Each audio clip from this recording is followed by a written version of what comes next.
दोस्तों आदाब, मेरा नाम सलीम आज़ाद है और आप देख रहे हैं यूट्यूब चैनल ग्लोबल बाउंड्री। एक झूठ को 100 बार बोला जाए तो वो सच लगने लगता है, ऐसा कहना था हिटलर के प्रोपेगेंडा मिनिस्टर जोसेफ गोबेल का। आप सोच रहे होंगे कि आज की सरकारों को भी प्रोपेगेंडा मिनिस्टर रख लेना चाहिए जैसा हिटलर ने रखा था।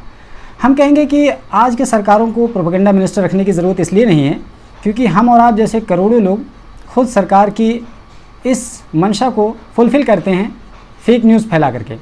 तभी तो आल्ट न्यूज़ की ज़रूरत पड़ गई, यानी जहां एक तरफ सैकड़ों टीवी चैनल्स हैं, सैकड़ों यूट्यूब चैनल्स हैं और अलग अलग वेबसाइट्स हैं न्यूज़ के नाम पर, वहीं कुछ ऐसे भी वेबसाइट्स की ज़रूरत पड़ गई जो इन तमाम लोगों की कच्चा चिट्ठा आपके सामने खोल कर इसलिए रखते हों क्योंकि ये लोग जोसेफ गोबेल का काम कर रहे हैं।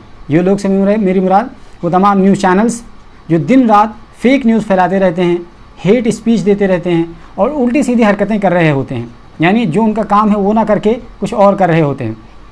तो फेक न्यूज़ को चेक करने की ज़रूरत पड़ी और यही कारण है कि दो व्यक्ति ने, जिनका नाम था, एक का नाम है ज़ुबैर और दूसरे व्यक्ति का नाम है प्रतीक सिन्हा। ये दोनों पेशे से सॉफ्टवेयर इंजीनियर हैं और इन्होंने सन 2017 में इन्होंने एक वेबसाइट की शुरुआत की जिसका नाम था आल्ट न्यूज़। और उस आल्ट न्यूज़ की शुरुआत ही इसीलिए की थी ताकि जो चीज़ें फेक न्यूज़ के नाम पर फैलाई जा रही हैं समाज में उसको चेक किया जाए और चेक करने के बाद ये बताया जाए कि ये चीज़ सही है या सही नहीं है।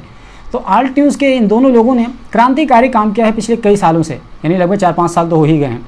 लेकिन जाहिर सी बात है, अगर किसी का पाखंड आप उजागर कर रहे हैं, किसी के एजेंडे पर आप हथौड़ा मार रहे हैं तो उसको तकलीफ़ होगी ही। और किसके एजेंडे पर हथौड़ा चला रहे हैं मोहम्मद ज़ुबैर और प्रतीक सिन्हा? दरअसल ये सरकार के एजेंडे पर हथौड़ा चला रहे हैं।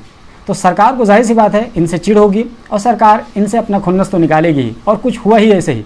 और मैं आज इनकी बातें इसलिए कर रहा हूँ कि दरअसल पिछले 1 जून सन 2022 को मोहम्मद ज़ुबैर जो आल्ट न्यूज़ के को फाउंडर हैं, उनके खिलाफ सीतापुर में एक FIR दर्ज हुई थी। और FIR क्यों दर्ज हुई थी? दरअसल मोहम्मद ज़ुबैर पर यह इल्ज़ाम है कि उन्होंने कुछ हिंदू नेताओं जैसे कि यति नरसिंहानंद सरस्वती, बजरंग मुनि और आनंद स्वरूप को घृणा फैलाने वाला कहा था।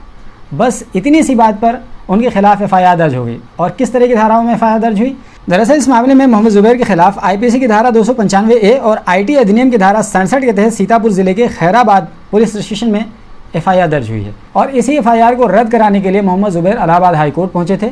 मोहम्मद ज़ुबैर की दलील थी कि दरअसल उन्हें परेशान करने के लिए उनके खिलाफ FIR दर्ज कराई गई है, इसलिए उनको रद्द कर दिया जाए। लेकिन इलाहाबाद हाई कोर्ट के 2 जजों की बेंच ने मोहम्मद ज़ुबैर को राहत देने से इनकार कर दिया, यानी उन्होंने जो FIR रद्द कराने की मांग की थी उसको खारिज कर दिया। और उन्होंने कहा कि याचिकाकर्ता की ओर से जो दलील दी जा रही है वो उचित जांच से ही सत्यापित हो सकती है।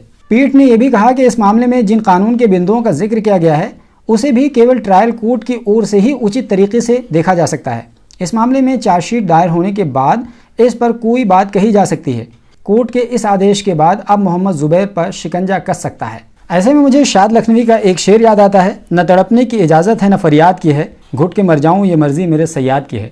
इस पूरे मुद्दे पर आपकी क्या राय है हमें कमेंट बॉक्स में ज़रूर बताइए। हमारे चैनल पर पहली बार आए हैं तो ज़रूर सब्सक्राइब कर लीजिए, बगल में घंटी का आइकन बना होगा उसको दबाकर ऑल पे सेट कर लीजिए ताकि जैसे ही मैं वीडियो अपलोड करूँ फ़ौरन इसकी जानकारी आपको मिल जाए। Alpha hospital and trauma centre, engineering college चौराहा, सीतापुर रोड, लखनऊ।